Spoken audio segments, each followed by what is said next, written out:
In this demo, I'll use scripting to validate vulnerability discovery and analysis results. We'll be using Nmap for reconnaissance, scanning, and enumeration, and then validate our results with a Python script. In this simulation, we're testing services on our local host, treating it as if we've just discovered a new environment. So let's look at scanning with Nmap. Imagine you're performing a penetration test on an environment you've just come across. Your goal is to understand what's running and identify potential vulnerabilities.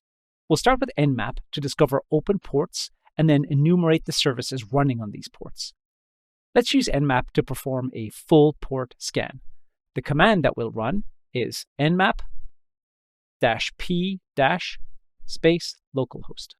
This starts Nmap, and here's what this does. The -p- is a flag that tells Nmap to scan all 65,535 ports on the target. In this case, localhost. We do this to ensure that we're not missing any potentially open ports. After running this scan, we can see that we've found a number of services on some ports. So for example, we have FTP on port 21, HTTP on port 80, we have MySQL on port 3306.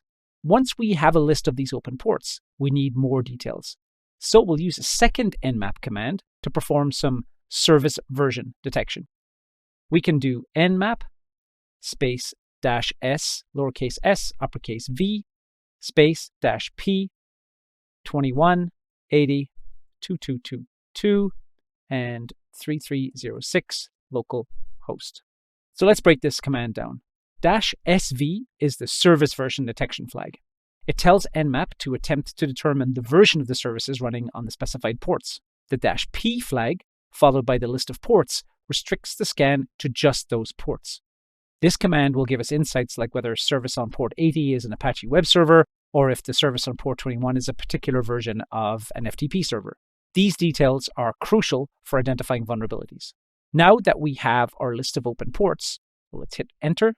It runs nmap based on the command that we've just passed it, which should give us back our services. Here we can see that it's returned our services. In case of port 21, we have pure FTPD. In case of port 80, we have Apache HTTPD. In case of port 2222, we have OpenSSH. So now that we have our list of open ports and the basic service details from Nmap, we can move into what's called the enumeration phase. And here we dig deeper into each service to gather more information that could be useful in later stages of our assessment. For example, let's say we found SSH running on port 2222. In the enumeration phase, we'll try to identify the exact version of the SSH service. And this could reveal whether it's outdated and vulnerable to specific attacks. Similarly, if we have MySQL running on port 3306, we might try to connect and see if there are any default configurations or weak security settings. While we won't run any additional commands for this demo, think of enumeration as the process of exploring the information discovered in the scan and then using it to build a more complete picture of the target environment. This phase is crucial for identifying potential entry points or misconfigurations that could be exploited. With our Nmap results in hand, we'll move on to validation. We'll use a Python script to automate the process, confirming which ports are open and trying to identify the services running on them. The script checks ports like 80 for HTTP, where it sends a simple HTTP request and gets a response. It also grabs the banner from FTP on port 21 and SSH on port 2222. The idea is to automate these checks to ensure our initial findings are accurate. So let's have a look at our Python script. Here we can see that our target IP is localhost and our ports are 80, 21, 22, 22, and 3306. So let's run our command to run our Python script. And we can say sudo python 3, and the name of our script is validate scan.py.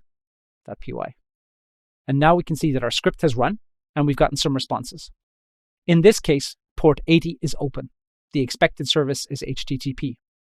This confirms that this service is running as expected on port 80, and the 302 found response indicates a redirect, which could be a sign that the web server is configured to redirect traffic elsewhere, perhaps to a login page or another resource. And this could be something we can investigate further to see where this redirection leads. Port 21 is open. Expected service is FTP. It's identified the service on port 21, and we can see that the FTP service is running, and it provides a banner message from pure FTPD.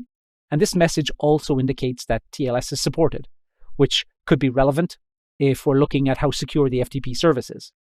It's good information for assessing whether the service is configured securely or if it might be susceptible to attacks. Port 2222 is open. The expected service is SSH. The identified service is OpenSSH Ubuntu 4. And this service is indeed running, and we've identified the version.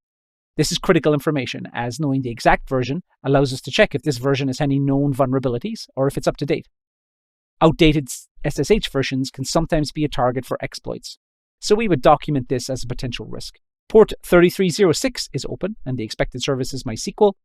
We've identified that the service is interesting because the script was expecting to find a MySQL service, which is the default on the MySQL port. However, it didn't get a banner message or a clear response identifying as MySQL.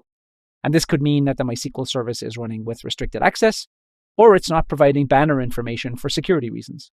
We'd need to investigate this further, trying to connect with proper credentials or looking for configuration files.